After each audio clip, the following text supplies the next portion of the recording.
Senhores deputados, muito boa tarde. Então, estamos em condições de avançar com a nossa ordem do dia. Como sabem, na primeira parte, a audição do anterior administrador da Santa Casa Global, o engenheiro Francisco Pessoa e Costa, a requerimento da Iniciativa Liberal sobre a situação financeira da Santa Casa da Misericórdia de Lisboa e sobre o negócio da internacionalização dos Jogos Sociais. Cumprimento o Sr. Engenheiro e agradeço a sua presença para os esclarecimentos que os senhores deputados entenderem por necessários. Sinalizo também e cumprimento a doutora Paula Santos Ferreirinho, que acompanha o Sr. Engenheiro e que está connosco. Os senhores deputados já conhecem a grelha de tempos.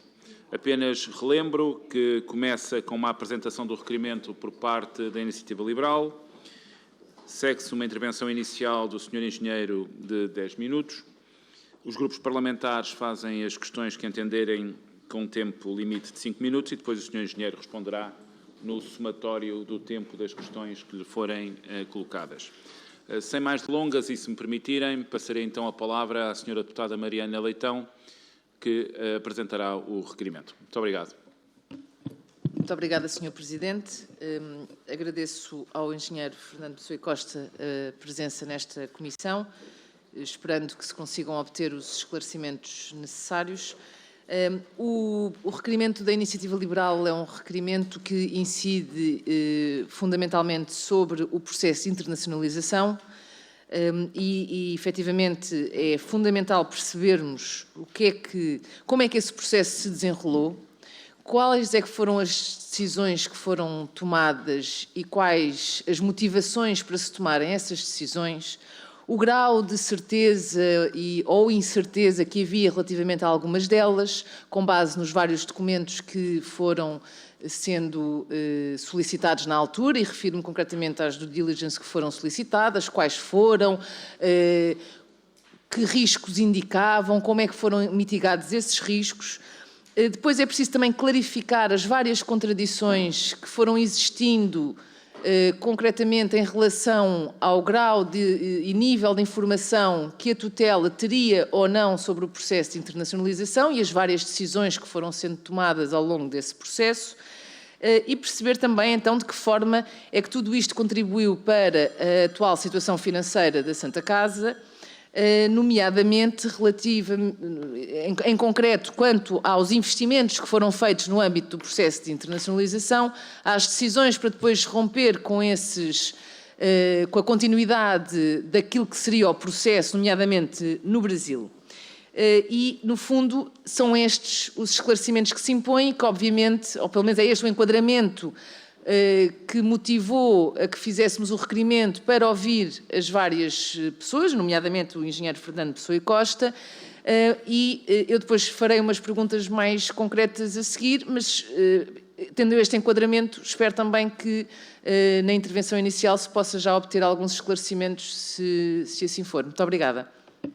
Muito obrigado, Sr. Deputado. Muito obrigado, Sra. Deputada. Então, para fazer a sua intervenção inicial, com tempo de 10 minutos, com a nossa flexibilidade habitual, mas com tempo de referência de 10 minutos, daria a palavra ao Sr. Engenheiro Francisco Pessoa e Costa. Muito obrigado. Boa tarde. Cumprimento na pessoa do Sr. Presidente desta Comissão, todas as senhoras deputadas e todos os senhores deputados, bem como todas as pessoas presentes na sala e que apoiam os trabalhos em curso. No dia 29 de novembro de 2023, tomei conhecimento da minha destituição de gerente da Santa Casa Global e suas participadas. Fui destituído de forma rude, sobranceira e caluniosa, mas, no meu caso, também ilegal e injusta. Sobre a ilegalidade, já interpus as devidas ações judiciais.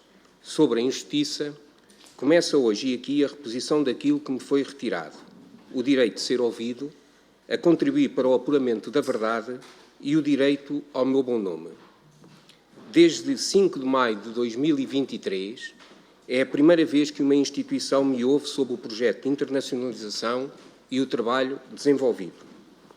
Tentarei sintetizar a minha intervenção em 3 eixos: o projeto de internacionalização, a auditoria e à atuação, na minha opinião, bastante questionável, da provedora e da mesa exoneradas. Finalizando com umas breves reflexões sobre as razões que levaram a esta situação. Muitas narrativas circularam na comunicação social, tornando-se importante esclarecer o seguinte: o projeto de internacionalização dos Jogos Sociais não foi uma ideia peregrina da Santa Casa em 2018, como já ontem foi explicado pelo ex-provedor. Teve por base o desenvolvimento de um plano estratégico que envolveu muitos serviços internos da Santa Casa da Misericórdia de Lisboa e foi liderado pela própria mesa e aprovado por 2 ministros, Vieira da Silva e Ana Mendes Godinho. Foi uma possibilidade de se encontrar alternativa à situação financeiramente difícil para que a Santa Casa caminhava, depois muito agravada pela pandemia e por tudo o que a tutela entendeu entregar à Santa Casa em trabalhos adicionais sem o devido retorno financeiro. Houve análises prévias. Estas empresas foram adquiridas ou criadas com o apoio de consultores especializados e de escritórios de advogados de renome. A Miranda e Associados em Portugal, a Pinheiro Neto, a Manesco, a Forbi Advogados, a Stock Forbes, a Stoic Capital, a BF, a Planos, a Deloitte no Brasil, para além da Eduardo Paz Ferreira e Associados, de onde saiu o desenho da própria Santa Casa Global. O despacho da tutela determina as geografias e concorda, como está lá escrito, que o projeto só daria frutos a médio prazo, não ao fim de menos de 2 anos. Enfrentámos algumas dificuldades, é verdade. Com a atividade baseada no jogo físico, o impacto dos confinamentos, do empobrecimento da população por força da pandemia, do incremento do jogo online, tudo isso levou à quebra de receitas. Também a desvalorização do euro face ao real e ao metical não ajudou, e a instabilidade política no Brasil ou no Peru dificultaram ou atrasaram a rentabilidade esperada das operações. Finalmente, a impossibilidade da Santa Casa da Misericórdia de Lisboa em cumprir com o orçamento aprovado. Procurámos sempre soluções. Sempre. Apresentámos à anterior mesa, entre junho e agosto de 2023, 2 propostas concretas de entradas de novos parceiros no capital social das empresas no Brasil, sem nunca obter resposta. Tínhamos iniciado com a ONCE um processo de análise para a entrada daquela instituição no capital social da Santa Casa Global em Portugal. Processo que, ao que sei, foi abandonado pela última mesa sem qualquer reunião ou tentativa adicional. A parceria com o Banco de Brasília, o BRB, foi, no Brasil, a oportunidade por que tanto lutámos. Contrariamente ao que disse a anterior provedora, o projeto com o BRB era um excelente investimento. Vejamos, o BRB é a instituição responsável pela implementação e operacionalização de políticas públicas a quem foi atribuída a exploração do jogo em Brasília. Lançou um concurso público para a seleção do parceiro estratégico que o apoiasse na operacionalização do projeto. Todo o processo de concurso foi explicado ao Tribunal de Contas de Brasília a 23 de fevereiro de 2023 por carta da administração do banco. Nesse processo, o BRB foi assessorado por entidades de reconhecida competência, o Banco BTG Pactual, a Pinheiro Neto, a BR Partners. A concessão do jogo em Brasília era por um período de 20 anos em regime de exclusividade. Das 14 empresas iniciais, das maiores operadoras de jogo mundial, dentro do lote de 4 finalistas, Portugal ganhou. A nossa proposta implicava um investimento de 4,3 milhões de euros por 49,9 da empresa a constituir, valor a ser pago ao longo de 7 anos. Esta oportunidade apenas foi possível porque, como o BRB refere, a Santa Casa possuía como vantagem face aos outros concorrentes a existência da atividade já desenvolvida no terreno, com criação de cerca de 15 mil postos de trabalho nos estados onde atuava, Rio de Janeiro e São Paulo. Em julho de 2023, o presidente do BRB e o governador de Brasília reuniram com a provedora em Lisboa, reunião de que fui afastado, mas repetiram a importância desta parceria estratégica para todos. A Santa Casa rescindiu o contrato a 17 de setembro, divulgando que tinha acabado de poupar 14 milhões. Pasme-se. Poupar de que forma? Com que consequências? Referindo-me agora aos valores que têm sido referidos com tanta ênfase. É mentira que tínhamos provocado um prejuízo de 50 ou 60 milhões de euros na gerência anterior, e muito menos que tal prejuízo tenha sido provocado pela atividade no Brasil.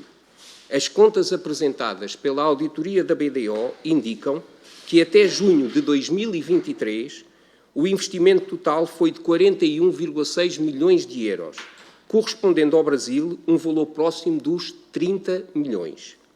Estará a Santa Casa a incluir já neste valor as provisões necessárias a fazer face aos prejuízos futuros que podem decorrer do total abandono a que votou a gestão das suas empresas? A importar-nos os custos atuais e futuros dos seus erros? Para além do Brasil, é importante analisar se a atuação desta mesa teve impacto na desvalorização com perda quase total do investimento realizado na Enigma. Como não quiseram investir 52 mil dólares, em novembro perderam quase 8,5 milhões de euros? Demiti-me dos cargos no Brasil em 23 de outubro de 2023, em discordância total com a atuação da Santa Casa, que já tinha transmitido por diversas vezes, de forma bastante dura até. Tive sempre uma dúvida: que análises técnico-jurídicas financeiras suportaram estas decisões da mesa exonerada? A auditoria? Vamos então falar da auditoria. Em 12 de junho, a Ministra determina a realização de uma auditoria com caráter de urgência, anunciada por Marcos Mendes na SIC a 25 de junho, já com a indicação da contratação da BDO. Só a 1 de agosto, a mesa aprova a abertura de ajuste direto, o qual vem a adjudicar a 10 de agosto, com contrato assinado e a produzir efeitos a 29 de agosto. Veja-se a urgência. E fiquei ontem a saber que, 10 dias depois, a BDO apresenta 5 páginas que são enviadas para a PGR.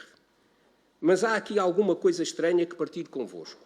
É que, apesar de ter sido adjudicada a 10 de agosto e produzir efeitos só a 29 de agosto, antes, a 7 de agosto, participei numa reunião, a mando da Santa Casa da Misericórdia de Lisboa, com Fontão de Carvalho, da BDO, ao qual enviei e-mail a 8 de agosto com a documentação que combinámos para que a BDO pudesse ir ao Brasil e elaborar um primeiro relatório preliminar, o tal de 5 páginas, que soube ontem, era vago nas conclusões e sabia eu, não tinha sequer tido contraditório.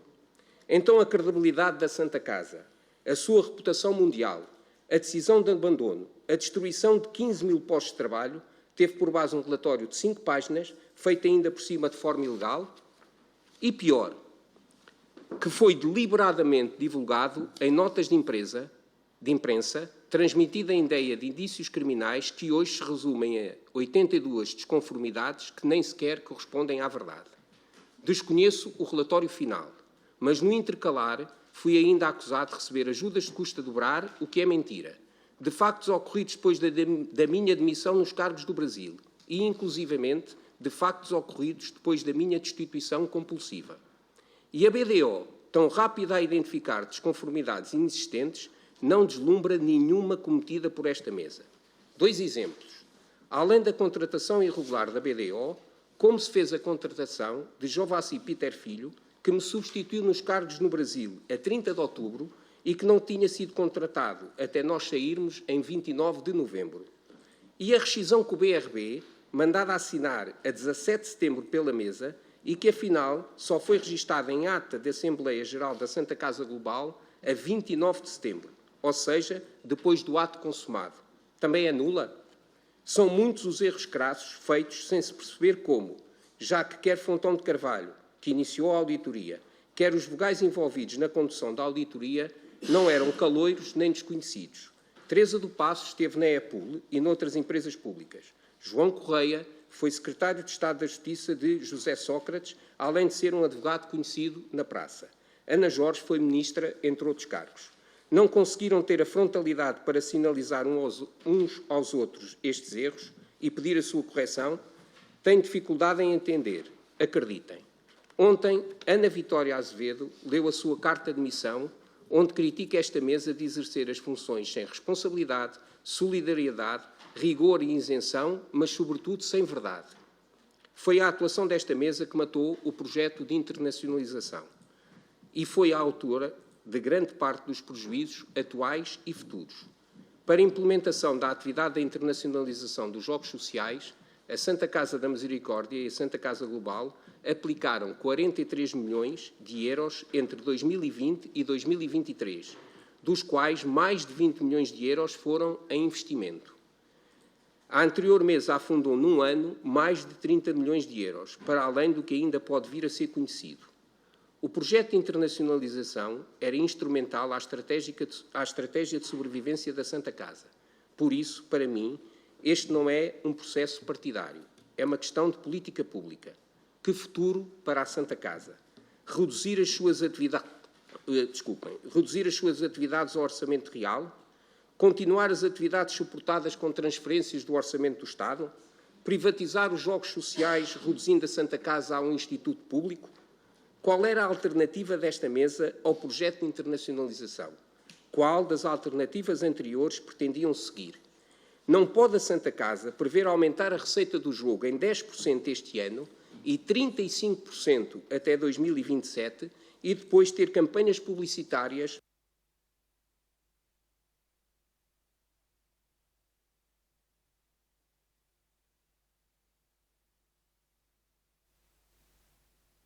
Aprendi muito sobre Maquiavel no último ano. Obrigado por me ouvirem. Estou agora à vossa disposição para as perguntas que me queiram colocar. E gostaria, não há parte deste processo, de vos saudar, enquanto deputadas e deputados de uma nação livre, democrática e europeia, naquele que é hoje celebrado como o Dia da Europa. Muito obrigado. Muito obrigado, Sr. Engenheiro, pela sua intervenção inicial. Foi um bocadinho mais de tempo, mas naturalmente com a nossa compreensão e com a vontade de o escutar e de conhecer bem a sua perspectiva. Senhores deputados, começaríamos naturalmente a nossa ronda de questões. Sr. Presidente, Senhora deputada Carla Barros. Só uma interpelação à mesa, Sr. Presidente. Só para garantir que as condições técnicas de gravação do som estavam a decorrer, porque percebemos que houve ali um desligar. Sim? Penso que foi só no fim. Presumo que tenha sido só no fim. Muito obrigada. Muito bem, senhora deputada. Então, passaríamos então a palavra ao Grupo Parlamentar do PSD para os primeiros 5 minutos. A senhora deputada Ofélia Ramos. A senhora deputada tem a palavra. Obrigada, Sr. Presidente. Senhores deputados, em nome do Grupo Parlamentar do PSD, cumprimento o engenheiro Fernando Pessoa e Costa, começando naturalmente, Pessoa e Costa, começando naturalmente por agradecer a sua presença e disponibilidade em participar nesta audição. Esta audição é para o PSD de especial importância porque a saúde financeira da Santa Casa da Misericórdia de Lisboa é um assunto que está no centro das nossas preocupações, não só porque se trata de uma instituição que desempenha há mais de 5 séculos um papel fundamental na área social, mas também porque se trata de uma instituição que depende predominantemente de dinheiros públicos, na medida em que depende maioritariamente do financiamento do Estado, na medida em que 80% das receitas são provenientes dos Jogos Sociais. E por isso é do interesse de todos os portugueses perceber aquilo que tem sido a gestão da Santa Casa da Misericórdia de Lisboa. E aquilo que constatamos é que nos últimos 6 anos a Santa Casa da Misericórdia de Lisboa passou de lucros a prejuízos superiores a 52 milhões de euros, em resultado de um plano de internacionalização dos Jogos Sociais que é do nosso entendimento que correu francamente mal. Das audições realizadas até ao momento resultaram uma série de incongruências e mesmo contradições que importa aqui dilucidar com a ajuda do Sr. Engenheiro. Por um lado temos a anterior Ministra do Trabalho, a Sra. Doutora Ana Mendes Godinho, a afirmar que apenas autorizou a constituição de uma sociedade unipessoal detida maioritariamente pela Santa Casa da Misericórdia, com vista a concretizar este plano de internacionalização, e diz que em momento algum lhe foi levado ao conhecimento quaisquer operações levadas a cabo pela Santa Casa Global no Brasil e que nem tão pouco tomou conhecimento dos montantes envolvidos, e diz que, no seu entendimento, devia ter havido uma prévia autorização de todos e quaisquer investimentos, na medida em que o despacho que autorizou a constituição da sociedade fazia depender de autorização da tutela de todos os investimentos. E, por outro lado, temos aqui um ex-provedor da Santa Casa da Misericórdia a contrariar esta versão e diz que a tutela tinha pleno conhecimento de todas as operações realizadas pela Santa Casa Global, não só através do e-mail que havia sido enviado à tutela em 14 de junho de 2021, mas também através do Plano de Atividades e Orçamento de 2020, que está inscrito no respectivo orçamento um investimento de 50 milhões. Situação que também já foi corroborada pela vice-provedora missionária Ana Vitória Azevedo, também aqui em audição. Face a estas inúmeras contradições, perguntava muito concretamente ao Sr. Engenheiro se a então Ministra Ana Mendes Godinho tinha conhecimento das operações levadas a cabo pela Santa Casa Global no Brasil e que evidências dispõe que suportam essa convicção. O Sr. Engenheiro tem conhecimento de um e-mail enviado à tutela pelo ex-provedor Edmundo Martinho em 14 de junho de 2021, o qual dava conta do ponto de situação das operações da Santa Casa Global no Brasil. Pergunto também se foram promovidos processos de due diligence nas operações levadas a cabo no Brasil pela Santa Casa Global e se os mesmos processos foram enviados à Santa Casa da Misericórdia de Lisboa e também à tutela. E se sim, por que razão o Conselho de Auditoria da Santa Casa da Misericórdia de Lisboa fez uma recomendação à Santa Casa no sentido de reforçar a fundamentação e a due diligence no domínio da internacionalização da atividade da Santa Casa da Misericórdia de Lisboa, e isto consta de um parecer do Conselho de Auditoria feito à revisão das contas relativamente a 2020 e 2022. Pergunto também que conclusões encerra o procedimento do diligence com base em que estudos ou pareceres decidiu a Santa Casa Global adquirir a participação da MCE por 16,5 milhões de euros. No âmbito deste procedimento de aquisição foram realizadas várias prestações, aliás, 2 prestações suplementares, suprimentos, no total de 18 milhões de euros, e também foram prestadas garantias pela Santa Casa da Misericórdia de Lisboa e, portanto, pergunto se tem conhecimento que estes assuntos foram levados ao conhecimento da tutela para a respectiva autorização.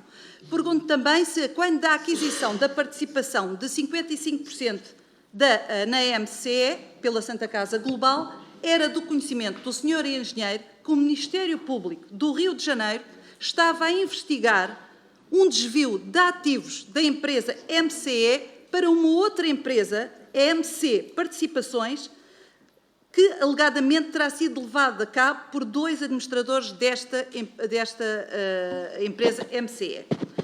Foi a Santa Casa da Misericórdia informada de que a Santa Casa Global Brasil estava a assumir os encargos e responsabilidades dos incumprimentos fiscais e outras obrigações da MCE. Pergunto também se o Sr. Engenheiro teve conhecimento de que o Ministério Público está a investigar, ainda há pouco estava a falar relativamente à importância do negócio da BRB. E pergunto se tem conhecimento da investigação também levada a cabo pelo Ministério Público relativamente à criação desta empresa BRB, na qual a Santa Casa detém uma participação de 49,9% através da empresa MCE. Em reunião do Conselho de Gerência da Santa Casa Global, no dia 15 de junho de 2022, e aqui refiro-me a uma reunião que está lavrada em ata número 46, na qual o Conselho de Gerência assume expressamente que tantas operações levadas a cabo no Rio de Janeiro como em São Paulo estavam longe de obter a rentabilidade inicialmente estimada e não se previa, naquela altura, após 2 anos, não se previa qualquer retorno desse investimento. Senhora Deputada, quando pudermos concluir. Para terminar. Já temos mais 1 minuto e meio. Para terminar, digo que nessa reunião decidiu, portanto, o Conselho de Gerência, que não deviam ser assumidos quaisquer outros compromissos e, portanto, não foi tomada qualquer decisão, mas ficou ali assumido, portanto, que estes negócios não eram rentáveis e que o retorno nunca iria ocorrer a curto ou breve prazo. Face a este fracasso, pergunto muito, para terminar, Sr. Presidente, pergunto, face a este fracasso destas operações assumido pela Santa Casa Global, pergunto o que seria menos danoso, prosseguir com estas operações de internacionalização ou interromper abruptamente estas operações, como ocorreu por determinação da provedora missionária Ana Jorge. Muito bem, muito obrigado. Muito obrigado, senhora deputada. Sr. Deputado Miguel Cabrita, do Grupo Parlamentar do Partido Socialista. Muito obrigado, Sr. Presidente. Gostava de cumprimentar os senhores deputados e cumprimentar em particular o Sr. Engenheiro, agradecer a sua presença aqui e afirmar que esta audição é particularmente relevante, uma vez que o Sr. Engenheiro foi, por um lado, diretor do planeamento estratégico da Santa Casa durante vários anos, é uma pessoa particularmente habilitada a falar-nos um pouco sobre a reflexão mais ampla e sobre o papel deste processo de internacionalização na resolução de questões estruturais da Santa Casa, mas foi também um administrador da Santa Casa Global e creio que das suas participadas, em particular no Brasil, e, portanto, tem elementos também e participação relevante nesses investimentos. Uma vez que a sua intervenção foi muito centrada nestes aspectos mais concretos, eu começaria precisamente por perguntas sobre os investimentos. Percebo da sua intervenção que é um defensor e um crente na importância destes investimentos e da estratégia de internacionalização. Eu já faria algumas perguntas também sobre esse plano mais geral, mas creio que, chegados a este ponto das audições e da reflexão que tem sido feita e com os dados que hoje vamos conhecendo, é importante dizer também que, mesmo para aqueles, e creio que isso é relativamente consensual, que a estratégia de internacionalização seria uma boa saída e, na verdade, uma necessidade da Santa Casa para se adaptar a novas condições de equilíbrio financeiro, nomeadamente no quadro da entrada do jogo online, do seu avanço, que, com a pandemia, veio impor um rombo forte nas contas da Santa Casa, mas que já antes se vinha desenhando e o modelo que foi construído. Não lhe pedirei, naturalmente, considerações políticas sobre o modo como esse modelo foi montado ainda no tempo do governo do PSD, mas também creio que, se há um consenso alargado sobre a importância de encontrar uma estratégia para a Santa Casa que a permitisse retirar das dificuldades financeiras em que se encontrava, penso também é justo e consentâneo com os elementos que hoje conhecemos, dizer que nestes investimentos houve dificuldades, pelo menos, e houve mesmo reveses e atrasos e incerteza que se foi adensando num conjunto de frentes. E, em particular, houve outras frentes seguramente em que isso terá sucedido, mas em particular no projeto do Brasil, que foi aquele que, do ponto de vista financeiro, é mais pesado e mais significativo, também, porventura, o mais relevante em termos do potencial do investimento, mas no imediato e no curto prazo, aquele que pesava mais do ponto de vista do investimento que foi necessário fazer.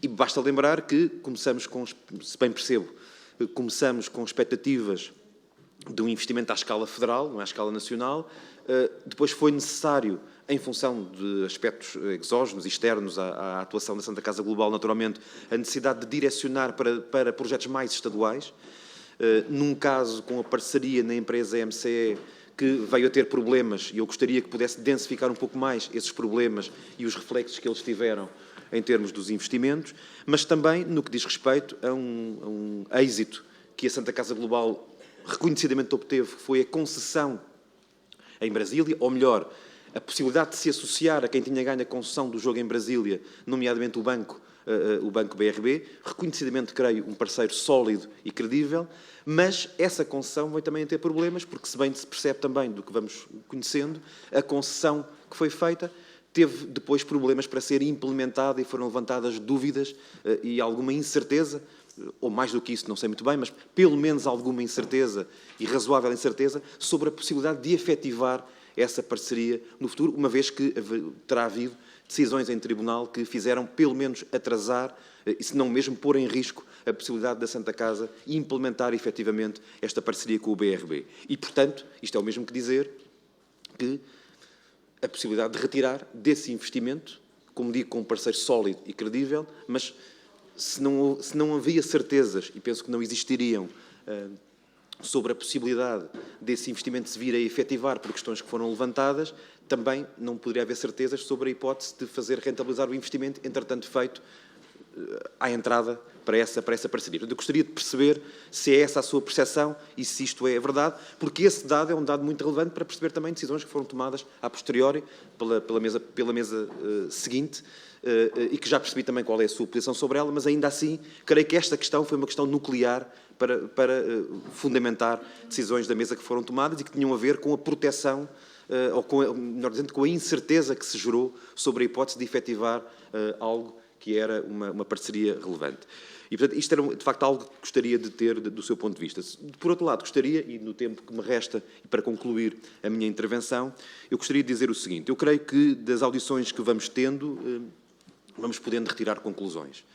Algumas delas estamos a aprofundá-las e a discuti-las no âmbito dos projetos de investimento em concreto. Agora, creio que ninguém nesta sala poderá discutir a ideia de que a Santa Casa precisou, a partir de 2015, de encontrar um futuro diferente, fontes de financiamento diferentes, novas fontes de financiamento para fazer face ao quadro que foi criado para o jogo online em Portugal, que canalizou para o turismo de Portugal as receitas do jogo online em detrimento da Santa Casa, que era uma das, se não a principal prejudicada pela entrada do jogo online e pela sua regulamentação em Portugal. E com o quadro da pandemia, com o advento da pandemia, essa realidade tornou-se particularmente dura, porque basta dizer que em 2020, em relação a 2019, tivemos uma quebra de 46 milhões de euros nas receitas do jogo. Em 2021, por referência ao mesmo ano, mais 40 milhões. Em 2022, já com recuperação de receitas, mais 30 milhões. Eu não tenho ainda o relatório de contas de 2023, que foi entregue, ao contrário do que tem sido dito publicamente, mas veremos as contas e veremos mas é sempre a somar. E, portanto, em apenas 3 anos, o rombo financeiro provocado por esta migração para o jogo online foi de 216 milhões de euros. E, portanto, nós discutimos hoje, e bem, e temos de discutir e de apurar responsabilidades e de apurar a bondade das decisões que foram tomadas pelos diferentes intervenientes. Caminhando para o fim. Mas para concluir, eu quero dizer que o volume global de investimento que estamos aqui a falar, e que é um investimento significativo e que tem que ser apurado com certeza toda a responsabilidade, mas estamos a falar de um apuramento do investimento de 40 a 50 milhões de euros. É preciso termos noção que a escala das perdas da Santa Casa ao longo destes anos e que é necessário cobrir eram muito maiores e, portanto, o investimento que estava a ser feito tinha este objetivo, como digo, independentemente do que correu mal, que tem que ser apurado e das respectivas responsabilidades. Mas gostaria, e é a mesma pergunta que gostaria de fazer, e peço desculpa e agradeço muito a tolerância que me foi dada, aquilo que queria perguntar era se considera que este caminho que estava a ser feito era, de facto, um caminho necessário, sendo que depois é também importante refletir sobre o que correu mal, porque penso também não é justo dizer que tudo estava a correr sobre rodas e como previsto. É verdade que todos os investimentos têm dificuldades, têm incertezas, mas aquelas dificuldades de que estamos a falar parecem-me também dificuldades de relevo e seria injusto não refletir sobre elas. Muito obrigado. Muito obrigado, Sr. Deputado. De imediato, então, passaria a palavra à Sra. Deputada Vanessa Barata, do Grupo Parlamentar do Chega. Sra. Deputada. Muito obrigada, Sr. Presidente. Antes de mais, obrigada ao Sr. Engenheiro por estar aqui connosco e começo com uma nota do meu desejo a que me responda a mais perguntas que o Dr. Ricardo me respondeu ontem. Eu queria perguntar-lhe qual era a sua verdadeira função na Santa Casa Global, sabendo-se de antemão que na Santa Casa da Misericórdia exercia funções como diretor de estudos e planeamento com responsabilidades na área da transição digital e, se souber dizer, quantos funcionários tinha a Santa Casa Global. Queria perguntar-lhe também se existiu algum estudo de mercado prévio, quer para o mercado em Moçambique e no Peru e principalmente no Brasil. Quem é que o fez e quem é que o aprovou?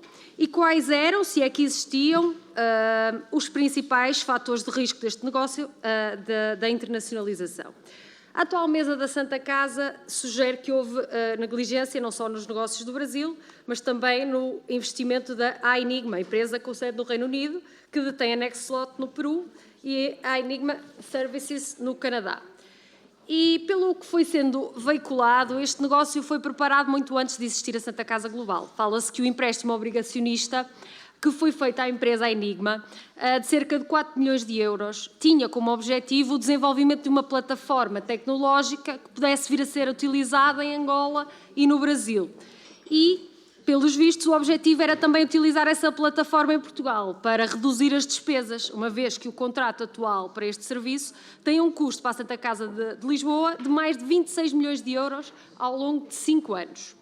Pergunto, quem é que aprovou estes negócios todos? Se foi a Santa Casa Global ou a mesa da Santa Casa de Lisboa? Qual é que é a sua envolvência na escolha da plataforma eletrónica do Brasil quando, numa outra ótica, poderia ser utilizada uma via Portugal, porque optar por outra com um custo de 26 milhões de euros em 5 anos, e quem é que validou esta situação? E foi também sendo divulgado que a Santa Casa de Lisboa deixou de enviar dinheiro para o Brasil, à exceção do valor referente à prestação que a Santa Casa Global tem de pagar pelo crédito de 12 milhões ao Banco Santander Brasil, pedido em 2021, para financiar a compra da participação da empresa MCE e restantes negócios que levou a cabo neste país. Sem mais dinheiro, a dívida das empresas que, entretanto, a Santa Casa Global constituiu e adquiriu está a aumentar. Eu pergunto, com o não envio deste dinheiro para a Santa Casa Global Brasil, para pagar os seus encargos, a Santa Casa incorreu em processos judiciais. E na comunicação social veiculam cerca de 20 processos e indenizações superiores a 25 milhões de euros. Eu queria saber se o Sr. Engenheiro confirma ou se não tem conhecimento. Queria também saber se tem conhecimento de quem é que nomeou a doutora Ana Vitória Azevedo para diretora da Nexlot. Pergunto também qual era a ligação da doutora Teresa Passo, de quem já falou aqui, vogal da Santa Casa, com este processo de internacionalização, isto porque, segundo a imprensa, foi a responsável pela demissão da doutora Ana Vitória. Pergunto também se é verdade que tem na sua posse e-mails que provam que a doutora Ana Vitória foi sempre informada dos negócios e das diligências em curso, porque foi o que veio sendo veiculado pela comunicação social, e se sim, se está na disposição de os mostrar a esta Comissão. Uma outra pergunta sobre a auditoria da BDO. Na sua opinião, a BDO mentiu neste relatório? E se mentiu, porquê que, na sua ótica, a BDO mentiu? Numa outra nota relativamente aos NFT, o Dr. Edmundo Martinho disse aqui nesta Comissão ontem que a empresa contratada para o negócio dos NFT, em que a Santa Casa Global decidiu investir, foi o Trust, que tem sede em Braga, e o Dr. Edmundo atribuiu essa escolha por ser a única legalmente autorizada para transações virtuais. E o Polígrafo veio desmentir esta afirmação, dizendo que há mais empresas legalmente autorizadas e que havia mais empresas legalmente autorizadas a fazer este tipo de transações. Pergunto eu ao Sr. Engenheiro, primeiro, qual é a sua opinião pessoal em relação a este negócio dos NFT, e tendo como base esta notícia do Polígrafo, o que é que sabe sobre a escolha desta empresa? Muito obrigada. Senhora Deputada, quem agradece sou mesmo eu também, dentro dos 5 minutos. Fantástico. Muito bem. Muito obrigado. Senhora Deputada Mariana Leitão, então agora, Grupo Parlamentar de Iniciativa Liberal, para as suas questões. Muito obrigada, Sr. Presidente. Começava por perguntar, antes de mais, qual a relação profissional que o Sr. Engenheiro Francisco Pessoa Costa, e peço desde já desculpa, há pouco acho que lhe chamei Fernando, como é que se iniciou esta relação profissional com a Santa Casa? Em que empresas, e em que empresas da estrutura toda teve cargos? Quais foram esses cargos? Se oferia vencimentos de mais do que uma estrutura? Se sim, quais? Se só recebia de uma, qual é que era? Depois perguntar-lhe, eu vou tentar não repetir as perguntas que já foram feitas, porque na expectativa de que responda às mesmas, e para não estar aqui apenas a dizer exatamente o mesmo. Mas, concretamente, em relação ao documento que foi enviado à, na altura, já também Ministra Ana Mendes Godinho, com o ponto de situação do processo, é referido que iria ser iniciado um processo de identificação de possíveis parcerias, bem como início a processos de due diligence para a escolha dos parceiros. Gostava de lhe perguntar se teve conhecimento deste documento, se ajudou a elaborá-lo, qual foi a identificação que fizeram concretamente desses possíveis parceiros, eventuais parceiros, foram todos contactados e avaliados, e se essas conclusões foram depois remetidas à mesa da Santa Casa da Misericórdia. Nesse mesmo e-mail também é referido que se iria falar concretamente com a MCE para a aquisição de 55% por 14 milhões e meio.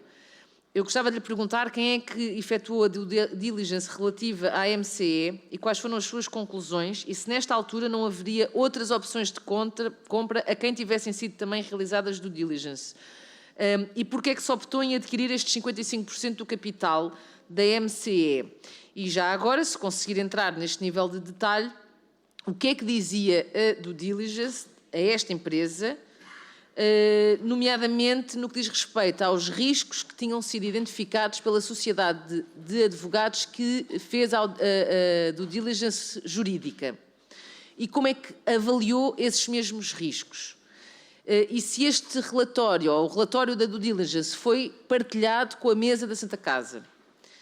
Depois, no plano de atividades e orçamento de 2020, foi inscrita uma verba de 50 milhões de euros aplicada ao processo de internacionalização. Plano de atividades e orçamento esse que foi aprovado pela Ministra Ana Mendes Godinho em janeiro de 2021 e o montante inscrito na Direção-Geral do Orçamento. Pergunto-lhe se, nesta altura, já havia informação concreta sobre os passos que seriam dados no âmbito do processo de internacionalização de acordo com este montante dos 50 milhões, ou se isto era apenas uma mera estimativa, sem que houvesse ainda uma estratégia concreta definida. E deste valor orçamentado, quais os passos que foram dados na sua execução e qual a periodicidade e nível de detalhe de informação foi sendo dado à mesa da Santa Casa? O ex-provedor Edmundo Martinho disse aqui na audição que decorreu ontem que considerava que a aprovação da Constituição da Santa Casa Global por parte da tutela e os posteriores planos de atividade e orçamento, onde constavam os montantes e o destino a que seria dado no processo, constituíam o suficiente para se considerar que todas as decisões e consequentes ações estavam autorizadas pela tutela. Confirma que mais nenhuma autorização concreta foi solicitada e, portanto, dada pela tutela no âmbito deste processo? Concorda com esta análise do ex-provedor quanto a já não existir necessidade de posteriores autorizações, considerando os estatutos em vigor da Santa Casa da Misericórdia? Afirmou na sua intervenção inicial que a mesa liderada pela provedora cessante, Ana Jorge, tomou várias decisões ruinosas, nomeadamente no rompimento dos contratos e incumprimento dos contratos. Que potenciais mais consequências considera que podem existir por conta destas decisões? Considera que a provedora cessante teve a intenção de beneficiar a auditora BDO? E também, considerando as suas afirmações, é justo considerar-se que concorda com a exoneração da provedora Ana Jorge? Muito obrigada. Muito obrigado, senhora deputada. Um agradecimento também pelo escrupuloso cumprimento do tempo. Então, passaria de imediato então, a palavra ao senhor deputado José Soares, do Grupo Parlamentar do Bloco de Esquerda. Senhor deputado, tem a palavra. Muito obrigado, senhor presidente. Senhor engenheiro Francisco Pessoa e Costa, agradeço também a sua presença. Penso que nos interessa apurar responsabilidades passadas sobre todo este processo, naturalmente, e também retirar aprendizagens para o futuro. Tem sido aqui muito sublinhado a importância dos fatores externos para o desequilíbrio financeiro da Santa Casa. Quando digo fatores externos, estou a falar de perda de receitas, concorrência do jogo online, onde a Santa Casa perdeu não só monopólio, mas perdeu terreno, a pandemia, invocou aqui também as dificuldades financeiras das famílias no contexto da pandemia, portanto, todos esses fatores externos terão a sua influência, terão o seu peso, não vamos negar, porque se intervém num contexto que não é absolutamente determinado pelas nossas escolhas. Mas penso que aqui nos interessa apurar não apenas os fatores externos que explicam o desequilíbrio, mas que escolhas erradas é que contribuíram para esse desequilíbrio. E, portanto, a primeira pergunta que lhe faço é essa. Considera que a situação da Santa Casa se explica apenas por fatores externos e não por decisões erradas?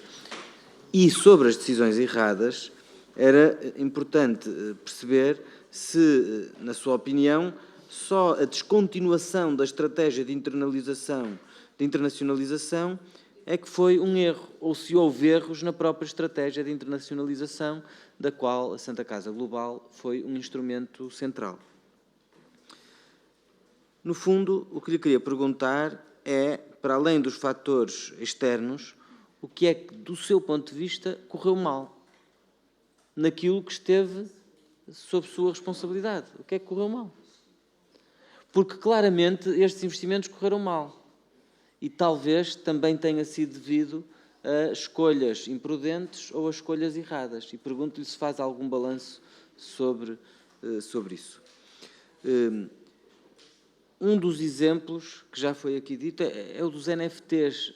É muito difícil, ao longo destas audições e ouvindo vários intervenientes, compreender, por exemplo, uma escolha como a que foi feita do investimento nos NFTs, que foi uma escolha que foi um total flop e que, além disso, penso que já seria, à cabeça, bastante questionável. Queria lhe perguntar também qual é a sua opinião sobre escolhas como essa.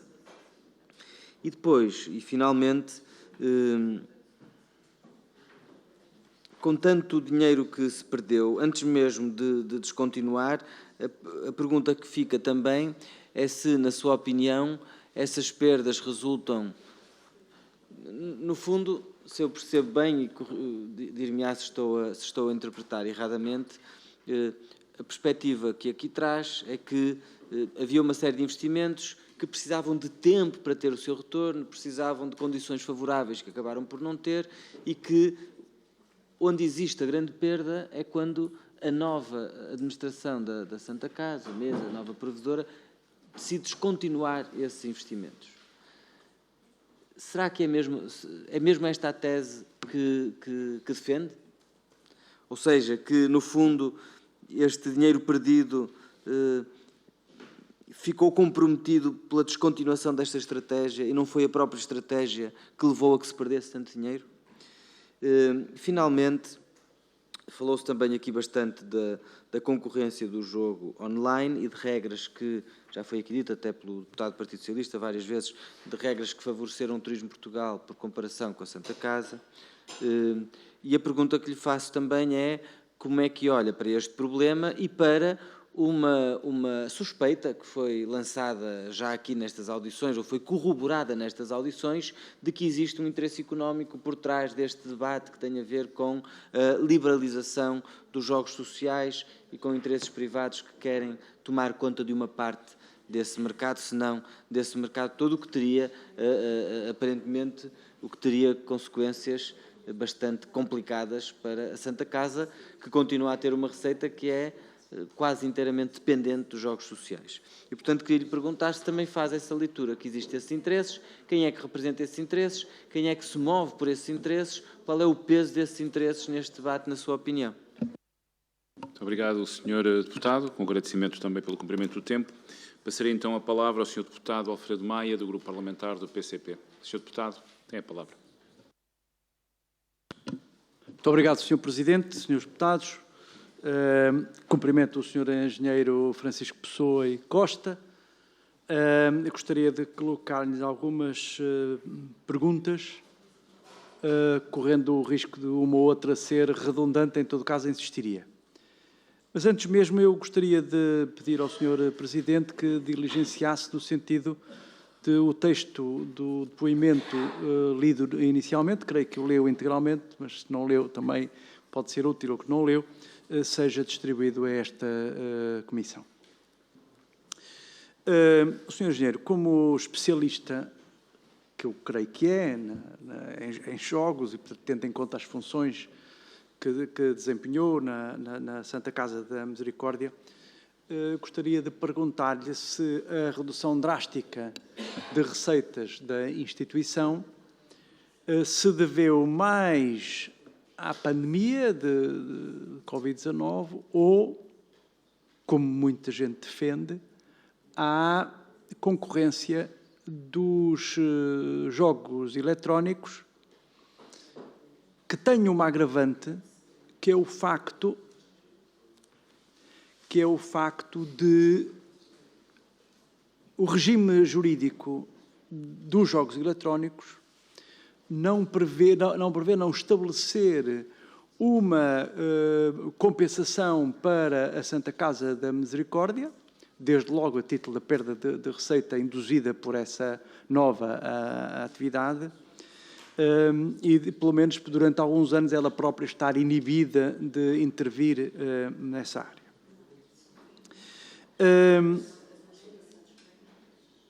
Em relação às apostas, nomeadamente no Brasil, se a aposta feita naquele mercado, que é um mercado, era, pelo menos à época, não regulado, enfim, fazia antever algum risco se o facto de não ser regulada a atividade em si própria era um fator de risco, que outros riscos é que foram identificados nos estudos que foram feitos e de que modo é que os riscos que fará o favor de enunciar foram acautelados. Já aqui foi perguntado, eu gostaria de reiterar a pergunta em direto, porque é que falhou a operação, o processo de internacionalização. Bom, mas gostaria também de insistir num ponto que para nós, PCP, é muito importante, e que é a questão da privatização ou liberalização da atividade dos jogos sociais.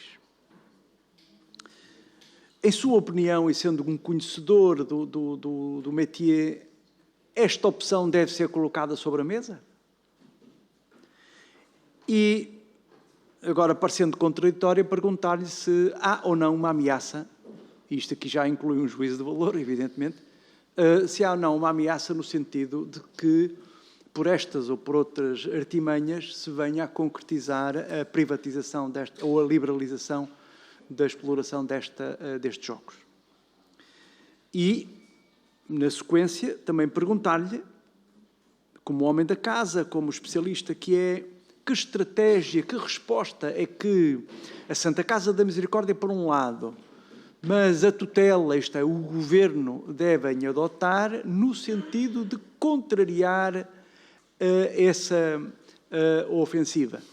E terminaria justamente se tem elementos que nos possa identificar ou pelo menos caracterizar os grupos, os interesses que pretenderiam ou pretendem essa privatização. Muito obrigado. Obrigado, Sr. Deputado. E enquanto o nosso convidado olha para as perguntas, eu peço então ao Sr. Vice-Presidente Pedro Roque para me ir substituindo agora. Está bem?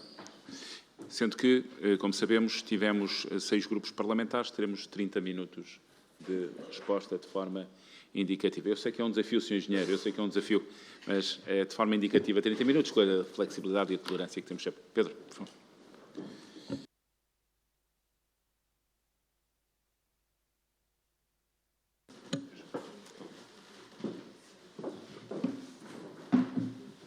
Muito obrigado, senhoras deputadas e senhores deputados, pelas questões que me foram colocando e pela oportunidade de prestar os devidos esclarecimentos. Vou começar pelo meu percurso, que foi uma pergunta transversal a vários grupos parlamentares. Eu entrei para a Santa Casa em 2016 como responsável do Gabinete de Controlo e Gestão de Risco do Departamento de Jogos. Foi sobre a minha coordenação deste gabinete que foram definidos e implementados na Santa Casa, no Departamento de Jogos, os processos de prevenção e combate ao branqueamento de capitais e financiamento do terrorismo, processos esses que surgiram da existência na Santa Casa de um novo jogo, que é o de apostas esportivas, o Placar. Antes, os procedimentos eram muito mais simples e não havia necessidade de fazer as análises estatísticas que depois veio a acontecer. Neste domínio, colaborei diretamente com a Unidade de Informação Financeira da Polícia Judiciária, tendo igualmente pertencido ao grupo de trabalho que estudou a implementação em Portugal da plataforma de controlo de apostas viciadas. Em 2018, fui convidado para dirigir a Direção de Estudos e Planeamento Estratégico. Entre outras competências, e porque isto é abordado na auditoria da BDO, foi sobre a minha coordenação que foram introduzidos os mecanismos de acompanhamento e controle de execução do orçamento anual da Santa Casa e do desenvolvimento dos seus projetos. Foi também sob minha direção que foi definido e introduzido na Santa Casa o mecanismo de controle de valores orçamentais disponíveis em formato idêntico ao sistema de cabimentação existente na administração pública. Não existia até esta introdução. Em 2020, fui convidado para vogal da Santa Casa Global. Em 2021, abril de 2021, pedi uma licença sem remuneração à Santa Casa da Misericórdia de Lisboa, passando a gerente remunerado da Santa Casa Global com vencimento igual ao de um diretor de primeira linha da Santa Casa da Misericórdia de Lisboa. Já no âmbito da Santa Casa Global, assumi as funções de administrador não executivo da Enigma, da MCE e da Santa Casa Capitalização em São Paulo. Assumi funções de administrador executivo na Santa Casa Global Moçambique e na Santa Casa Global DF Holding, empresa criada em março de 2023 e que não chegou a ter atividade operacional. A senhora deputada Ofélia Ramos refere a empresa BRB. Não existe a empresa BRB. O BRB é o Banco de Brasília. Sim, certo, não. No processo de internacionalização, de concessão da licença ao Banco de Brasília, o Banco de Brasília lançou um processo de escolha de um parceiro internacional. Nós ganhamos. Nós, Santa Casa Global Portugal, não a MCE. Nós, Santa Casa Global Portugal. Para fazer esta parceria com o Banco de Brasília, nós criámos uma empresa que é esta, a Santa Casa Global DF Holding, 100% detida pela Santa Casa Global Portugal. A MCE nunca entrou, nem nunca esteve previsto entrar no negócio com o Banco de Brasília. Nunca entrou, nunca esteve previsto entrar. Esta empresa, fruto da decisão da atual mesa, nunca teve qualquer atividade operacional. Os custos que essa empresa tem são de pagamentos do contabilista e só esses. Na Santa Casa Global Brasil, eu fiz parte do Conselho de Administração, sendo representado para efeitos de atos formais por procuração noutro administrador residente no Brasil. E a questão da residência é importante para responder à senhora deputada Mariana Leitão sobre os vencimentos. O meu vencimento era o vencimento, como disse, de diretor de primeira linha da Santa Casa da Misericórdia de Lisboa, idêntico ao diretor de primeira linha da Santa Casa da Misericórdia de Lisboa. Para efeitos de residência, consideraram os nossos consultores jurídicos no Brasil que era importante nós termos um vencimento no Brasil. E esse vencimento era de R$7.000. Adicionalmente, recebia ajudas de custo no Brasil, na lógica das ajudas de custo. Não fui remunerado por mais nenhum cargo de todos estes que acabei de mencionar. Nem na Enigma, nem na MCE fui, os tais R$7.000, nem na Santa Casa Global Moçambique, nem na Santa Casa Global DF Holding. Não fui remunerado em mais nenhuma situação para além desta que acabei de referir. Fui destituído das funções de gerente da Santa Casa Global em 29 de novembro, como já referi, de forma de destituição invocando justa causa. Neste momento, estou suspenso de toda a atividade na Santa Casa da Misericórdia de Lisboa, existindo um processo com vista ao meu despedimento. Processo que, a concluir-se pela justa causa de despedimento, irei contestar em tribunal.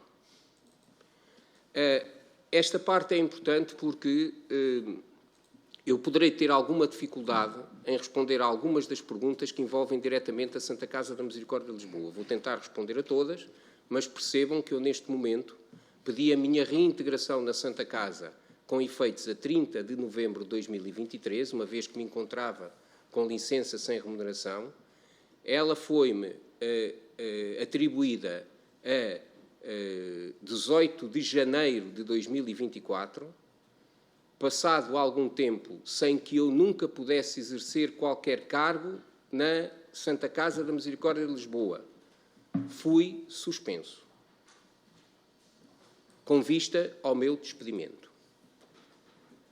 Antes de responder às restantes questões, e prometendo que farei um esforço para responder a todas, eu gostaria muito de abordar uma questão que foi ontem diretamente colocada na SIC por João Correia, vogal da mesa exonerada, e que considero interessa a todos esclarecer. Onde está o dinheiro? Onde está o dinheiro das apostas? Onde descobriu João Correia que a Loteres recolhia metade do dinheiro das apostas e a MCE outra metade, como afirmou? A MCE recolhia a totalidade do dinheiro das apostas em cerca de 12 mil postos de venda no Rio de Janeiro. Dinheiro que era entregue à Loteres 18 dias após o sorteio, que era transmitido em direto pela TV Record todos os domingos de manhã.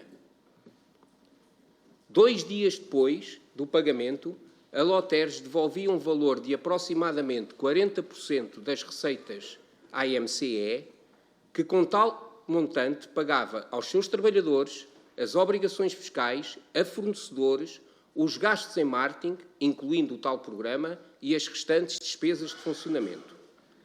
Até junho de 2023 não existia qualquer dívida à Loteres, conforme podem comprovar junta própria e como esta informou a mesa da Santa Casa da Misericórdia de Lisboa. As informações de João Correia revelam um total desconhecimento das operações no Brasil e são feitas unicamente com o intuito de denegrir o trabalho e as pessoas. Até junho não existiam dívidas, como disse. Eu e o meu colega Ricardo estávamos desde maio em funcionamento corrente, colocados pela mesa da Santa Casa. Nunca mais nos deslocámos ao Brasil. Fomos sucessivamente desautorizados e completamente ignorados ou sequer alguma vez questionados ou ouvidos. Onde está o dinheiro até abril, sei dizer, identificar, e já ontem o meu colega vos deu esse ponto de situação. Mas recordo, em Moçambique, entre 2021 e 2023, investiu-se 1,64 milhões de euros. 450 mil euros na realização de capital social da Santa Casa Global Moçambique e 1,15 milhões de euros em funcionamento, incluindo o lançamento da marca placar.co.mz, o lançamento da nova plataforma placar.co.mz e custos com pessoal e fornecimento e serviços externos. Na Enigma, entre 2020 e 2023, investiram-se 8,45 milhões de euros, 4,3 milhões na aquisição de uma participação de 26% do capital social e 4,1 milhões na concretização do empréstimo obrigacionista à empresa tecnológica do grupo, que é a Enigma Holding Services. No Brasil, entre 2021 e 2023, investiram-se nas 6 empresas 29,6 milhões de euros. 11 milhões na aquisição de 55% da MCE e 18,6 milhões em funcionamento, incluindo os custos de lançamento das marcas e de novas atividades, que no Rio de Janeiro eram o Rio de Prémios e o Raspa Rio, que em São Paulo eram o São Paulo de Prémios e o Raspa Odonto, no desenvolvimento de procedimentos de manifestação de interesse, que significa a nossa candidatura a concurso à atribuição de concessão da lotaria em Brasília, São Paulo, Rio de Janeiro e Pernambuco, contratos que integravam a produção e emissão dos sorteios semanais na televisão, TV Record e Rede TV, custos com pessoal e fornecimentos e serviços externos. Finalmente, em Portugal, entre 2020 e 2023, investiram-se 3,5 milhões de euros, fundamentalmente em custos com pessoal, sendo que, aproveitando para responder a uma das questões colocadas, 7 dos 9 trabalhadores, portanto a Santa Casa Global Portugal tinha 9 trabalhadores, foram transferidos da Santa Casa da Misericórdia de Lisboa.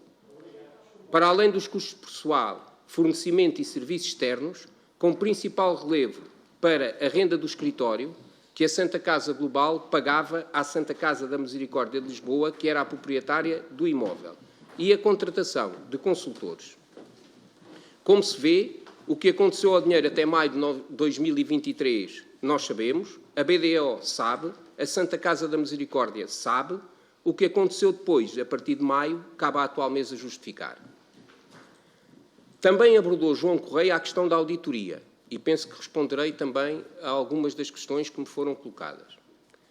Alegar que escolheram a BDO porque a BDO tinha realizado uma auditoria às empresas no Brasil é, no mínimo, surreal. Até àquela data, a BDO Portugal nunca tinha feito auditoria alguma às empresas no Brasil. Mas mais, não é verdade que um processo possa começar sem pelo menos estar adjudicado. E se fosse assim, na resposta que a própria Santa Casa preparou à ação que lhe coloquei, teria dito isso mesmo. E não teria alegado que Fontão de Carvalho tinha reunido comigo a 7 de agosto, não por causa da auditoria, mas por causa do processo de certificação de contas, que, aliás, já estava há muito concluído. Se fosse sobre a certificação de contas, a reunião não teria sido comigo, mas com a diretora financeira da Santa Casa Global. E nem seria com Fontão de Carvalho, que, diga-se, nunca esteve presente em nenhuma reunião anterior. Volta João Correia a faltar à verdade quando afirma que Fontão de Carvalho não praticou qualquer ato no âmbito da auditoria realizada. Reuniu comigo, com Nuno Alves e com Ricardo Gonçalves no dia 7 de agosto. Foi ao Brasil nos dias seguintes. Reuniu com os elementos da Comissão Executiva das empresas participadas. Reuniu com os nossos advogados no Brasil. Voltou a Portugal e comunicou-nos que iria elaborar relatório preliminar a entregar à Santa Casa, que, suspeito, terá sido o tal relatório de 5 páginas, vago e pouco conclusivo. E já agora, também não é verdade que o clima entre os membros da mesa tenha sido tão idílico como João Correia fez crer. Prova disso as declarações de ontem, aqui, nesta comissão, de Ana Vitória Azevedo, a sua carta de demissão e a mensagem de despedida de Sérgio Sintra, que Sérgio Sintra enviou aos trabalhadores da Santa Casa, onde nem sequer se refere à mesa e não dirige uma única palavra sobre os seus ex-colegas. E nem sequer assina como membro da mesa, mas sim como membro da confraria.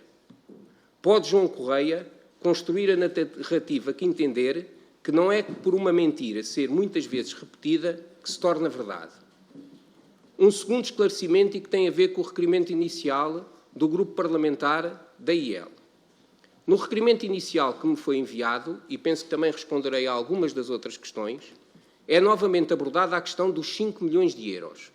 Ana Jorge começou por acusar à anterior mesa, e a nós próprios, de termos ultrapassado o limite de 5 milhões imposto pela Ministra, tendo sido esta a justificação do envio do relatório preliminar para a PGR e o Tribunal de Contas. Esclarecendo, nunca, mas nunca, em lado nenhum, o despacho da Ministra ou a informação que o suporta invoca um limite de investimento de 5 milhões. Não estando, ao contrário do que também já foi afirmado, definido à altura do despacho qualquer valor de capital social na Santa Casa Global.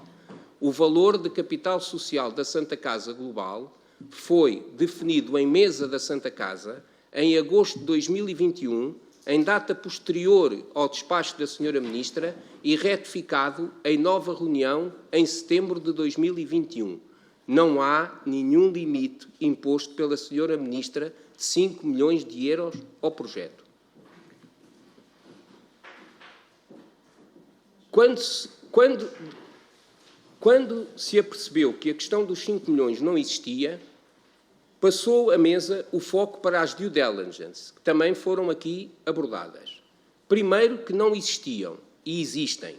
A due diligence do Brasil foi feita pela Deloitte e pelo escritório de advogados do Dr. Fábio Forti. Segundo, que não estavam assinadas. E estão. E depois, mais para o final do ano passado, que afinal sempre existiam, mas não tinham sido enviadas à Sra. Ministra. Deixem-me ler a este propósito um e-mail, peço aqui, que foi enviado em resposta a um pedido de informação do Correio da Manhã, não de ontem, não de anteontem, mas do dia 25 de junho de 2021. A resposta às perguntas que o Correio da Manhã enviou foram enviadas pelo Gabinete de Comunicação, penso que se chamará assim, do próprio Ministério do Trabalho, da Solidariedade e Segurança Social, e diz o seguinte: no âmbito da diversificação das suas fontes de receita, a Santa Casa da Misericórdia de Lisboa tem em curso um programa de internacionalização, sendo a Santa Casa a entidade competente, com competência para o desenvolver. O Ministério autorizou a constituição de uma sociedade com sede na União Europeia, com a condição de que todas as receitas sejam afetas aos fins da Santa Casa da Misericórdia de Lisboa. O Ministério não tem intervenção na execução dessa estratégia, tendo a Santa Casa autonomia para a implementação da mesma dentro dos limites dos respectivos estatutos. Isto foi uma resposta do Gabinete de Comunicação do Ministério a perguntas do Correio da Manhã. Deixem-me referir que nas perguntas do Correio da Manhã é expressamente questionado o seguinte: tem conhecimento da parceria da Santa Casa com a empresa MCE para o consórcio que vai explorar as lotarias do Rio de Janeiro? E esta é a resposta do Ministério. Passou agora o foco para o facto da mesa anterior não ter pedido autorização para um projeto que era estruturante ao abrigo da alínea M dos Estatutos da Santa Casa. A alínea M dos Estatutos da Santa Casa diz que qualquer projeto que envolva um valor de investimento superior a 5% do orçamento anual deve ter prévia autorização da tutela. Sobre isso, remeto para o documento que o meu colega vos integrou ontem e que contém uma apreciação sumária às pseudo-desconformidades encontradas na auditoria. Ora, o despacho da Sra. Ministra enquadra a criação da Santa Casa Global e dos seus investimentos na alínea I dos Estatutos da Santa Casa. Mais nada, apenas na alínea I. Tem, como se demonstra esta última mesa, pulado de argumento em argumento, procurando uma justificação para o abandono a que votou a Santa Casa Global e as suas participadas. E deixem-me aproveitar esta questão do abandono para responder, penso que é uma questão que foi transversal aos vários grupos parlamentares. Ninguém questiona, penso eu, a legitimidade da nova mesa tomar uma decisão distinta daquela que a mesa anterior tomou. Não sei se ninguém questiona, mas eu não questiono que esta mesa tenha a legitimidade para dizer que o projeto de internacionalização não era o projeto indicado para fazer face às dificuldades da Santa Casa e que era um projeto que não tinha qualquer viabilidade futura. É uma interpretação da atual mesa. O que se questiona é a forma como terminou o projeto. As empresas no Brasil não foram fechadas, foram abandonadas. As empresas no Brasil não foram encerradas de uma forma lógica e eticamente correta. Foram abandonadas. E vou-vos dar 2 ou 3 exemplos do abandono. Deixámos de pagar, ou deixou a atual mesa de pagar, porque eu já não estava em funções, porque desde maio, como disse, estava em funcionamento corrente, eu e o meu colega Ricardo Gonçalves, deixou de pagar o aluguer do escritório da MCE no Rio de Janeiro. Com isso, segundo o que sei, a MCE foi proibida de entrar nessas instalações e nem sequer pôde retirar de lá os documentos que agora a BDO dizem que não existem. Deixou de pagar aos contabilistas. Acontece que os contabilistas também eram a entidade que pagava o sistema informático onde estavam os registros contabilísticos. E, como tal, a MCE deixou de ter acesso aos documentos contabilísticos que estavam no escritório de contabilidade e aos registros contabilísticos que adivinham desses documentos. Deixou de pagar a trabalhadores, pese embora todas as comunicações que eu fiz a alertar para essa questão. Portanto, as empresas não foram encerradas, foram abandonadas. De tal forma que os antigos advogados, que entretanto já foram substituídos, que nós tínhamos no Brasil, a Stock Forbes, numa reunião em que eu estive presente, alertaram para as consequências do abandono a que as sociedades no Brasil estavam a ser sujeitas. Disseram, nomeadamente, que não era a primeira vez, nem seria a última vez, que uma empresa no Brasil tinha dificuldades e tinha que encerrar as suas atividades com prejuízo. Mas tinha que o fazer corretamente. Não podia abandonar as empresas. E mais, a noção de abandono foi tão grande que este escritório, e eu tenho o e-mail para provar aquilo que estou a dizer, num e-mail que enviou à Santa Casa Global, afirma que, a continuar a atuação da Santa Casa em relação às suas empresas no Brasil, não pode continuar a representar a Santa Casa, porque isso é um desprestígio para o próprio escritório de advogados. Portanto, não estou aqui a dizer que não havia legitimidade, que não havia possibilidade de haver outras opiniões.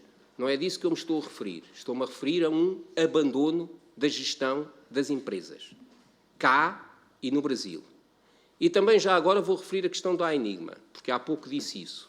Pelo que sei, a mesma forma de abandono provocou que um potencial investidor na Enigma, a BID Technology, que tinha apresentado uma proposta para adquirir 20% do capital social da Enigma Holding, desistisse desse negócio e imputou diretamente, junto dos restantes acionistas, a responsabilidade à Santa Casa, porque sendo Santa Casa Global, que era o acionista, porque sendo um acionista de referência, demonstrava muito pouco interesse pela atividade da sociedade.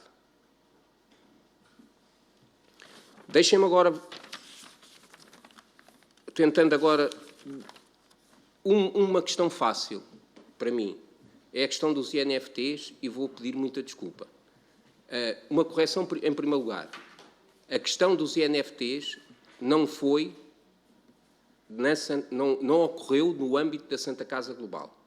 A Santa Casa Global não investiu, não produziu, não desenvolveu nenhum projeto na área dos NFTs. Nenhum. Quem desenvolveu esse projeto foi a Santa Casa da Misericórdia de Lisboa. Eu já não estava na Santa Casa da Misericórdia de Lisboa. Não vou tecer considerações sobre se foi um projeto bem conduzido, mal conduzido, que tinha lógica para uma instituição, como diz o senhor deputado José Soeiro, se tinha lógica numa instituição como a Santa Casa da Misericórdia, um investimento de alto risco em NFTs, mas, na verdade, sobre isso não me vou pronunciar, mas, na verdade, não foi algo desenvolvido no âmbito da Santa Casa Global. Sr. Deputado José Soeiro, eu explico porque é que não me vou pronunciar, é porque eu não percebo nada de criptomoedas nem de NFTs. É por isso que não me vou sequer pronunciar. A questão da sustentabilidade financeira da Santa Casa. E aí vou utilizar os conhecimentos que tinha e a minha experiência profissional como diretor da Direção de Estudos e Planeamento Estratégico. Eu disse muitas vezes, penso que inclusivamente a alguns membros da mesa, de que não fazia parte, que as contas da Santa Casa são umas contas muito fáceis de fazer. A Santa Casa não tem investimentos financeiros, não tem SWOTs, não tem nada dessas coisas e, portanto, é uma conta fácil de somar e diminuir. Desde há algum tempo que as receitas não cobrem as despesas. A receita corrente não corre a despesa corrente. Se nós somarmos a isso a necessidade de investimento em novos equipamentos, em inovação, em tudo aquilo que a Santa Casa se espera que a Santa Casa faça, a conta não quadra. A Santa Casa, desde há algum tempo, tem um problema estrutural em termos de finanças. Foi resultado da pandemia? Foi resultado do online? Eu penso que a pandemia e o jogo online acentuou esta dificuldade. Mas que, se vocês forem ver as contas da Santa Casa, de há uns anos a esta parte, as receitas do jogo são flat. O crescimento das receitas do jogo é baixo, é pouco significativo. E mais, só não é pior, ou só não é decrescente por um único jogo, atualmente, que se chama Raspadinha. A Raspadinha é o único jogo que tem subido as suas vendas. O Placar teve um sucesso inicial estrondoso. No entanto, se vocês forem aos últimos números da Santa Casa, pelo menos àqueles que eu vi, porque eu deixei de ter acesso à informação, atualmente o Placar desceu e desce nas suas receitas. E não só porque compete com os vários placares, deixem-me assim dizer, online, e as apostas esportivas, não sei se alguns dos senhores deputados ou das senhoras deputadas aposta, mas as apostas esportivas, se vocês forem a um site de apostas esportivas, é muito mais atrativo de jogar no online, até pelas inúmeras possibilidades, chamam-se mercados, disponíveis, do que um jogo de base física. Vou-lhes dar um exemplo. No online é possível eu apostar quantos cartões amarelos uma equipa vai receber, quantos pontapés de canto vão existir, quantos penaltis. Isto no jogo físico é quase impossível. O jogo online é imediato, enquanto o jogo físico no Placar é pré-match. Ou seja, eu tenho que apostar até 15 minutos antes do jogo começar. No online eu estou a apostar, estou a ver e estou a apostar, estou a ver e estou a apostar. E, portanto, a atratividade do online é muito superior à atratividade física. Mas, no entanto, é verdade que antes da pandemia, quando o Placar surgiu, teve um sucesso enorme. Hoje, as receitas do Placar estão a descer. No entanto, e agora também fazendo o paralelismo com o que correu mal no Brasil, no entanto, se vocês forem ver o orçamento de 2024 elaborado pela atual mesa, surpreendentemente, pelo menos numa versão a que eu tive acesso, a receita do jogo do Placar pelo menos não desce. Eu não consigo perceber como é que isso vai acontecer. Mas aquilo que eu queria chamar a atenção é que nós, quando começámos no mercado não regulado, como disse o senhor deputado Alfredo Maia, não regulado no Brasil, não tínhamos histórico. O que tínhamos e temos, e podemos provar que temos, foram estudos de mercado. Mas o histórico limitava-se à operação da Loteres, que é a Lotaria do Estado do Rio de Janeiro, à operação da Lotaria do Estado de Minas Gerais e a pouco mais do que isso. E depois o resto eram projeções feitas com base em estudos de mercado. Essas estimativas não se cumpriram na integralidade ou não se cumpriram, é verdade. E esse é um dos dados do problema. Nós tivemos menos receitas do que tínhamos inicialmente previsto. Mas deixem-me, fazendo o tal paralelismo, a Santa Casa tem 230 anos de história de lotaria. Está em Portugal com todos estes jogos há dezenas de anos. Eu convido-vos a ler o orçamento para este ano de 2024. Fez um orçamento onde prevê subir 9,3% as receitas no jogo. Até ao primeiro trimestre de 2024, com todo o histórico que tem, estava, pelo que diz a comunicação social, 9% não era acima, era abaixo. Portanto, nós fizemos estimativas com base em estudos de mercado e com base na informação histórica existente no mercado não regulado. Não conseguimos, em alguns dos casos, fazer corretamente essas estimativas, ou estimativas, os resultados depois não corresponderam às estimativas, é verdade. Mas, pelos vistos da Santa Casa, com um manancial de informação histórica, também não o consegue fazer e estamos em Portugal. Senador, se pudesse abreviar. Eu não sei, eu não... Ultrapassamos já o tempo disponível. Vou só com uma tolerância, falar do projeto de internacionalização. eu sou um convicto, estou convictamente convencido que o projeto de internacionalização era uma possibilidade para a Santa Casa da Misericórdia de Lisboa. Na minha opinião, e agora é uma opinião, como se calhar outras que dei anteriormente,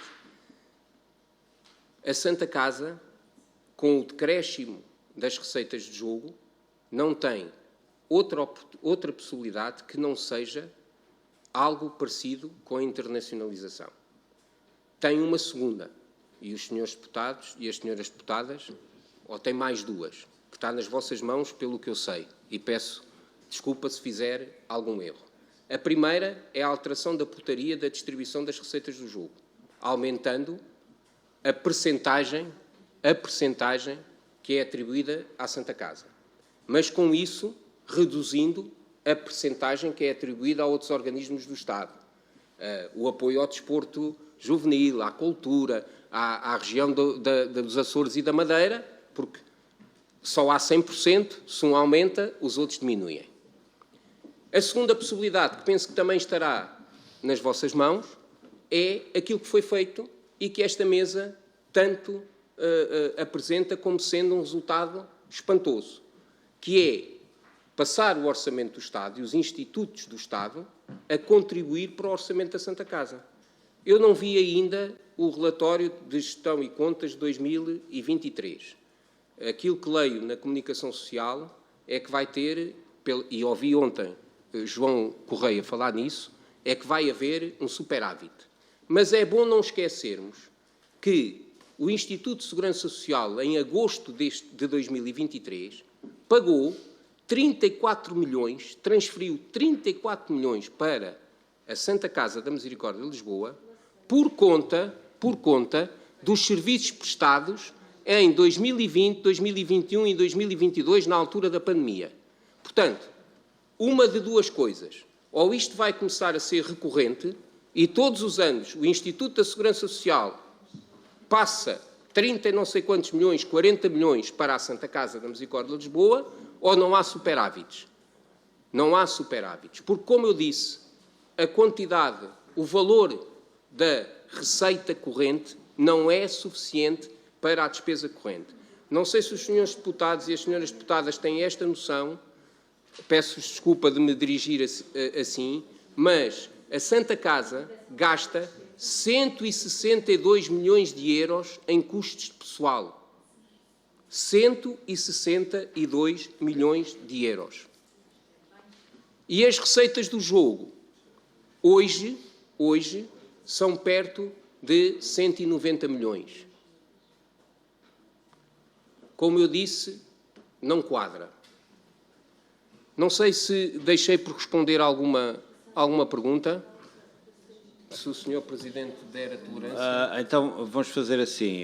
Peço mas só que aos grupos parlamentares que acham que não foram respondidas todas as perguntas, que possam assinalar quais, para haver aqui uma pequena tolerância para responder. Mas só isso, e que sempre estivessem de comentários. Sr. Deputado Ofélia Ramos.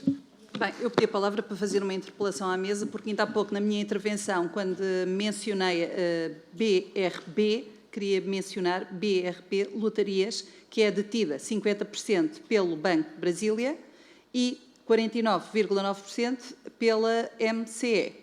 Pelo menos é essa a informação que consta de alguns documentos que tivemos acesso. Posso? Não sei se... Já agora eu termino logo, pronto, Desculpe. a complementar, portanto, este meu reparo. Queria também referir que o Sr. Engenheiro não respondeu àquela questão de saber se, quando adquiriram as participações à empresa MCE, se era do vosso conhecimento o desvio de ativos dessa empresa para outra empresa MC Participações, que estava a ser até nomeadamente investigado pelo Ministério Público do Rio de Janeiro, operação essa que eventualmente terá sido levada a cabo por 2 administradores dessa empresa que penso que estejam em paradeiro desconhecido. Obrigada. Sra. Deputada Mariana Leitão. Muito obrigada, Sr. Presidente. Eu queria só solicitar o favor do Sr. Engenheiro Francisco Pessoa e Costa de fornecer à Comissão cópia dos e-mails que referiu, se for possível, bem como toda e qualquer documentação que tenha sido referida e que considere pertinente para corroborar aquilo que acabou de dizer ou que seja pertinente para a análise do tema desta Comissão. Muito obrigada. Muito obrigado, Sr. Deputado. Sr. Deputado Alfredo Maia. Muito obrigado. Eu subscrevo este pedido, mas e adito também a intervenção que fez agora, boa parte dela escrita. Eu só queria, na medida possível, salientar a necessidade de uma resposta à questão da privatização dos jogos sociais ou da abertura, ou da sua liberalização. Muito obrigado. Muito obrigado, Sr. Deputado. Sr. Deputado Miguel Cabrita.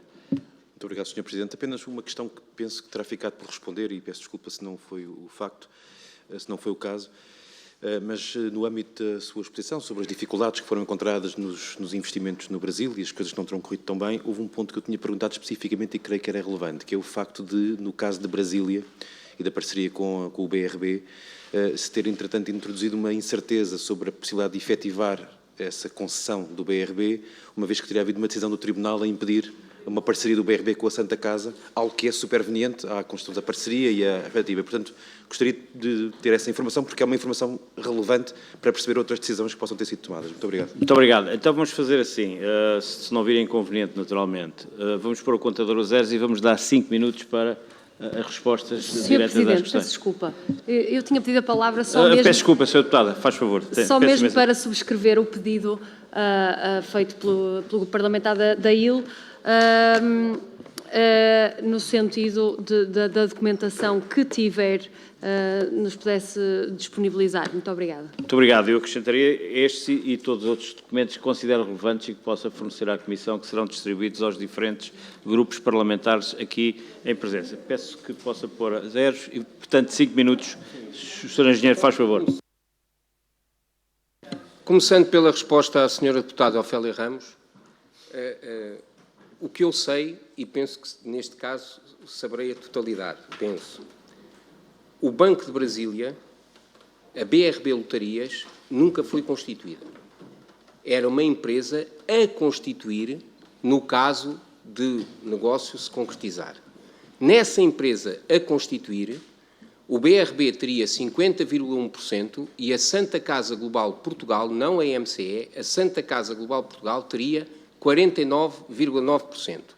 Para concretizar essa parceria, e de acordo com os nossos consultores no Brasil, não fazia sentido ser a Santa Casa Global Portugal a fazer o investimento direto. Devíamos criar uma empresa em Brasília. E foi essa a razão porque se criou a Santa Casa Global DF Holding, que seria a empresa que entraria com 49,9%, o BRB com 50,1% e criariam a empresa BRB Lotarias. Já respondo. Não vamos entrar em diálogo, senão os 5 minutos não serão suficientes. Questão dos desvios de ativos. A questão dos desvios de ativos. Os desvios de ativos a existirem foram realizados antes da nossa aquisição. Não. A MCE tinha, na altura, quando nós começámos a pensar fazer este negócio, tinha, agora não sei precisar, mas mais de 8 sócios, 9 sócios.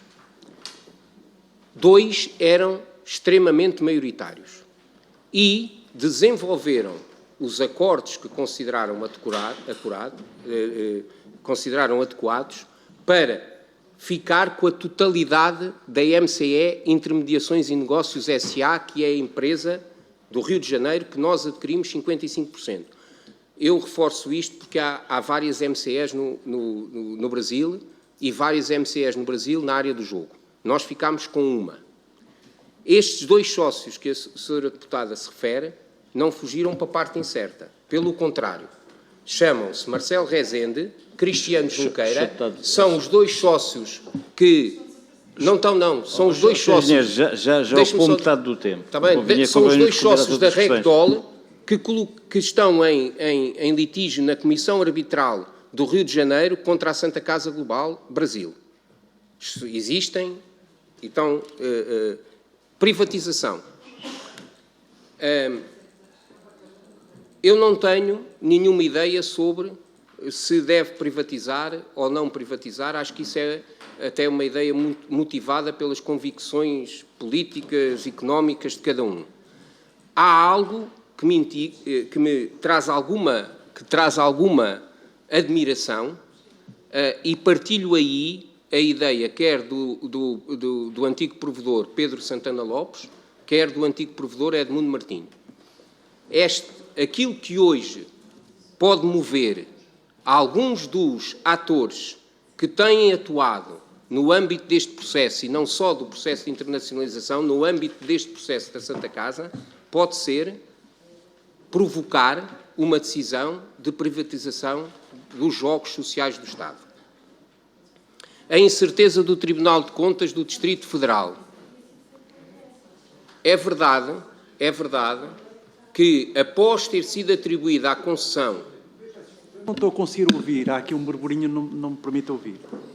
É verdade que, após ter sido atribuída a concessão por parte do Estado de Brasília ao BRB, foi questionado no Tribunal de Contas do Distrito Federal se isso seria um processo legítimo. As razões são só uma. Era que havia quem pensasse que, tendo sido atribuído o jogo a uma entidade pública, não fazia sentido essa entidade pública associar-se a uma entidade privada para fazer a gestão desse jogo. É a única questão que é colocada. Não há questões de ilegalidade no sentido de que o processo teve alguma coisa de ilegal. É uma questão de estrutura.